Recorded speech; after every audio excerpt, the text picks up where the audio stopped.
Welcome into another edition of Ringside Review. I am Athan Hristodulu, joined alongside, as always, by Matt Colpitts. And today, we are talking Monday Night Raw, final qualifiers for Money in the Bank. The stage is set for this Saturday. Plenty to discuss and get into.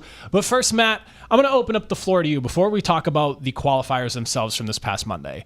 How are you feeling about the field of both the men's and women's matches as we approach Saturday's big event? Yeah, man. Well, I know we just talked about it in the office, and it feels like polar opposites. You got the women's side that is absolutely stacked. Everyone in the match just makes sense. They deserve it. It's going to be an incredible overall product.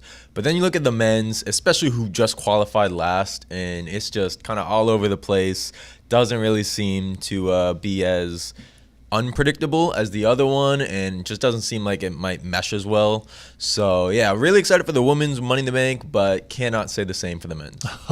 Yeah, we're kind of in the same boat on that one there. It feels like there might be a little bit of an obvious winner, at least in one of those two matches. We'll, of course, talk predictions a little bit later. But first, we'll just talk to two qualifying matches from last night's Monday Night Raw, because I thought we had some interesting options coming out of the show. So Stephanie Vaquer qualifying earlier in the night, taking down Liv Morgan and Ivy Nile. We obviously saw some of the ramifications of that. Liv Morgan really upset backstage with Judgment Day, but it's going to be Stephanie who made her, I guess, like air quotes here on this one, official debut as a member of the Raw roster on Monday Night Raw, obviously having been on the show a few times prior already, but she is now officially a member of the Raw roster. First night on as a member, she is going to make her way into the Money in the Bank and filling out what is a stacked field, I would say, as far as the women's Money in the Bank match goes.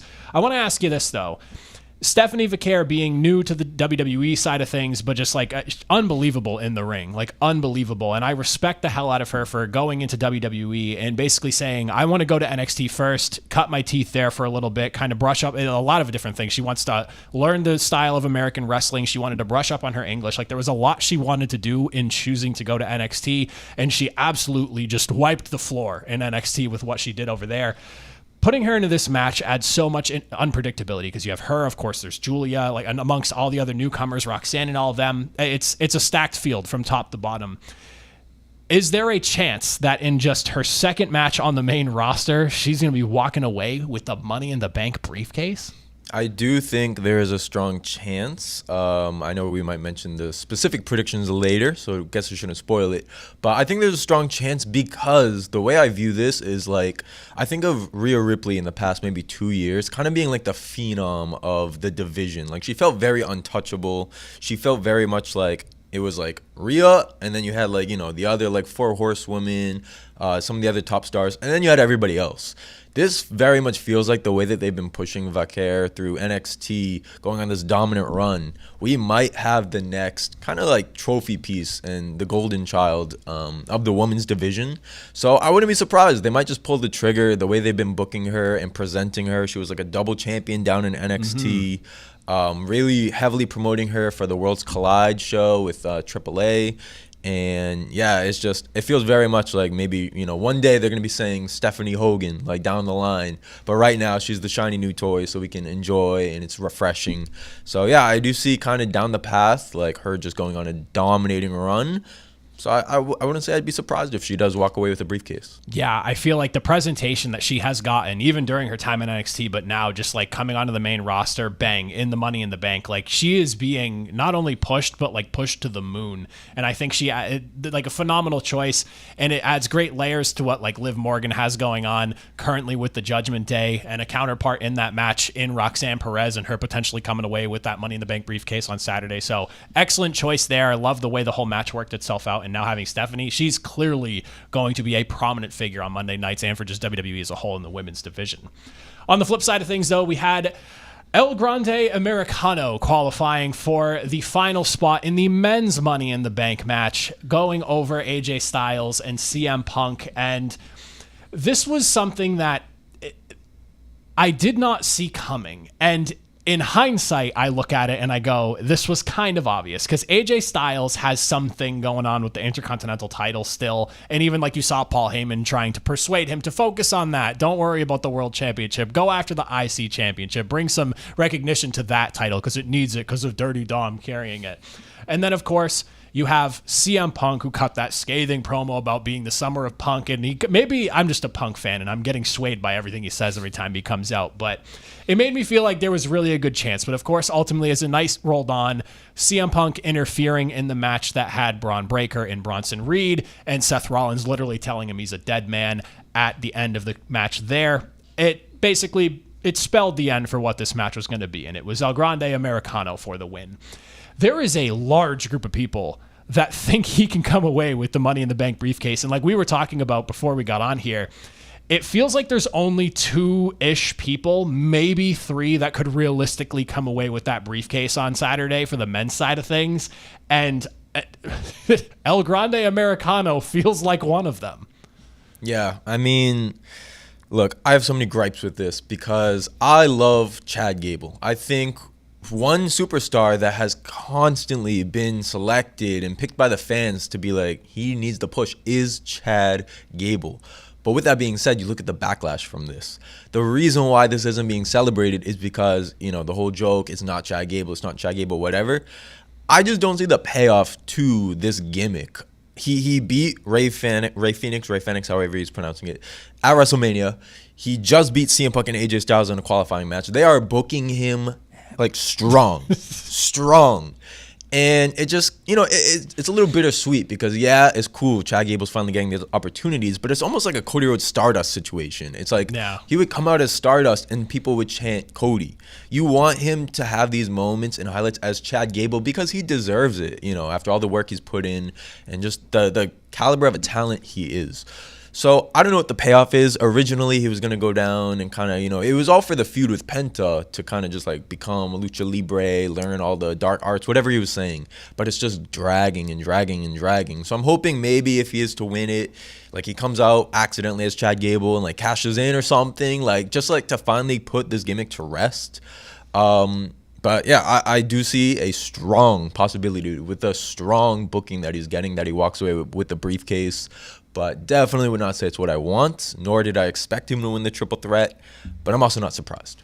Yeah, it's one of those things where I remember when this was first going on, especially like around like during the lead-in of WrestleMania and the way I've talked about Chad Gable doing this thing, I was completely brushing it off. Like you were saying, to your point, like it was just a thing to have for him against Penta and the Rey Mysterio angle and all that, and just it went from like a joke to now he's literally one of I would assume the headline matches of Worlds Collide this weekend, which is like a celebration from AAA's end of things. Like it's incredible the lengths that this has actually gone. And like and to your point, Chad Gable, phenomenal wrestler, a guy who was doing great heel work before this started happening when he was dealing with just like American Alpha or Alpha Academy, whatever it is that they are. There's too many American somethings with him. But he was doing great work, and now to see him finally get the push, but it's under the guise of a mask. It's like it's not him getting the push, it's this character that's getting the push now.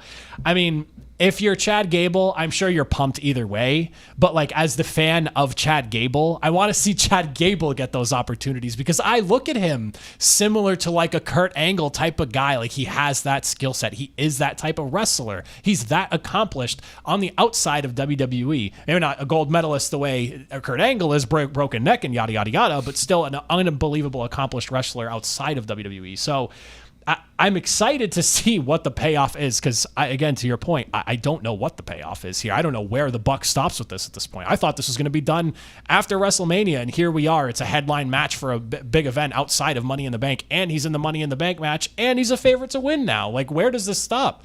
But it's interesting to see nonetheless. And I guess that will put us in the point where it's time for us to make some predictions for the Money in the Bank matches themselves. So we'll start with the women's side first, and then we'll flip on over to the men's side. So the women's Money in the Bank match here, and I think I'm blanking on a person's name, or I'm pretty sure I am, so please help me fill in this blank here, Matt. But we have ourselves Julia, Roxanne Perez, Naomi, Rhea Ripley, Stephanie Vaquer, and the last one is escaping me. Alexa Bliss. Yes. Thank you. All right, so Alexa Bliss. And I don't even think that was the one I was forgetting, and now that I said it out loud, I can't believe I forgot that. But regardless of that fact, this is the one that I think you and I both agree, and a lot of people would agree with this too, that the match itself is completely unpredictable. Like, you could make a really good case for why any one of these 6 women should be winning this matchup, because they've all had some pretty influential or like pivotal moments within the last like month, maybe 2 months or so of their careers, and what they've been doing respectively in one shape or another, whether it's the women from NXT coming up and how great they were there, to their appearances on the main roster before actually officially joining the main roster, to some of the more established veterans that are in this matchup. I'm going to leave it to you first on this one here, because I'm very curious who you like coming out for the women's side. Yeah, I mean, through speculation on social media, through my own personal opinions, I feel like, again, this one is so exciting because, as you said, it could go one of 6 ways, really. However, I think to build up to my prediction, I don't want to see Rhea Ripley winning. I just feel like, she's already so established, doesn't need it. It's kind of the equivalent of Seth Rollins in the men's Money in the Bank. You're established. You don't need this. You need the briefcase to kind of elevate you. So with that being said, I could see a very strong possibility where any of the 3 NXT competitors might take it, but I feel it in my gut, and I feel like makes most sense if Naomi takes this briefcase. I think she's been doing the best character work of her career as a heel, and when she went over Jade and Nia Jax in that triple threat match, I feel like by her getting into this match over Jade Cargill, it kind of shows like, okay, Jade is also pretty much equivalent to Stephanie Vaquer, that you get the mega push, the treatment, the really, really strong showcase. So I feel like that's kind of hinting at me that Naomi's going to walk away with this. They wanted her in this match, even over one of their poster childs. So I'm going to go with Naomi. All right. I like that. That's actually not what I thought you were going to come up with. So I like the Naomi pull, and I think you have some good reasoning behind it. And I know that especially the IWC themselves loves Naomi right now. Like, the amount of times I go through, like, I feel like as I've watched the women's Money in the Bank match kind of unfold with the qualifying matches, the amount of cheering for Naomi and wanting her to win this match and for her to come away a winner after she won has been unbelievable. And I think it's probably one of the biggest showings we've seen for a woman in this match so far. For me, this is something that it basically started as soon as I saw her entrance into the Judgment Day. I think Roxanne Perez is going to come away with the briefcase. It feels like Judgment Day is kind of inching towards another implosion and reset. This feels like a faction that just keeps resetting itself with like similar members and just will never go away, and it's just going to keep having different iterations. But with the introduction of Roxanne Perez and the rift it is clearly causing with Liv Morgan and, of course, Finn Balor, and Finn Balor obviously having his issues with Dom Mysterio as well, this feels like the spark that makes the whole thing go boom. And I would love to see the tension and the story continue to unravel, especially because we've seen weakness from Dom with Roxanne Perez a little bit, the chicken nuggets and the video games and everything that she's doing that Liv was obviously doing when she first got there. Like, she's playing the same exact chord. She got Carlito the Apple before he unfortunately is just announcing that he's being let go. But it makes so much sense to me in my eyes right now, the way it's building up, and the aftermath, the fallout of Judgment Day with Roxanne Perez holding that Money in the Bank briefcase can take on such a life of its own. I need to see it happen. I want to see it. I love that Judgment Day is just constantly dealing with drama within the faction, and it's whether it's a new person coming in or somebody being thrown out, there's always something going on with them or just internal beef alone. That feels like the catalyst for just another chapter in that story that has been the Judgment Day. We'll take a look at the men's side too, though. This is the one that feels a little bit more cut and dry, a little bit more obvious to both of us here. Once again, I'll defer to you first, Matt. I'll let you spit out who you feel wins, and then I'll come on in after you. Yeah, man. I mean, you said it's cut and dry. Does anyone not think that Seth Rollins is going to win this match? I feel like with just the way it's getting pushed, the way that he is the top heel right now, it makes sense. He will be my prediction. I just feel like it's the safe bet, and I'm not going to bet against it. When you pit Bronson Reed and Braun Breaker on his team, he's got the muscle. They're going to interfere. They're going to find a way to just help him go right up the ladder and grab the briefcase. I think it's Seth Rollins. But With that being said, I wouldn't be surprised if the guy we just saw enter, as we discussed, El Grande Americano, gets the mega push. So it's kind of like a 1A, 1B for me. I feel like months ago, if you asked, maybe I would have been a little bit more serious about like a Solo Sikoa. But I feel like after that Netflix debut, he's just been on the decline, unfortunately. And I'm a big Solo fan, so I would love to see him get it. I don't see it happening. I'm going to say a hard stamp on Seth Rollins with that strong possibility of Chad Gable. So would you say Solo's the guy you want to win, since there's a pretty definite answer as to who we think is going to win? Yes, would be your want, I guess. I love the work that Solo does. I would love to see it. I do think LA Knight is also a super popular pick. People wanted him to win. You know, the past year didn't happen, so people would love to see that.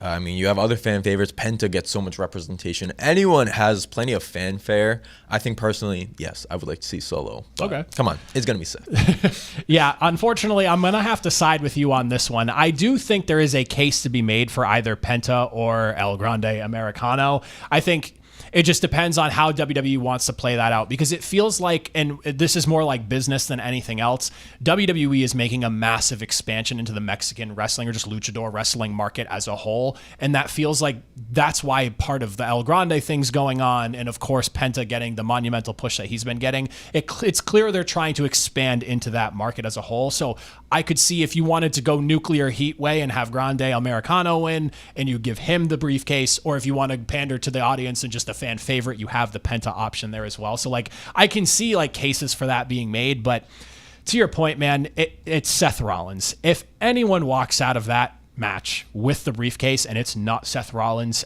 I'm excited to see how they get to that end result, because like you said, the Muscle, Braun Breaker, Bronson Reed, they are going to interfere.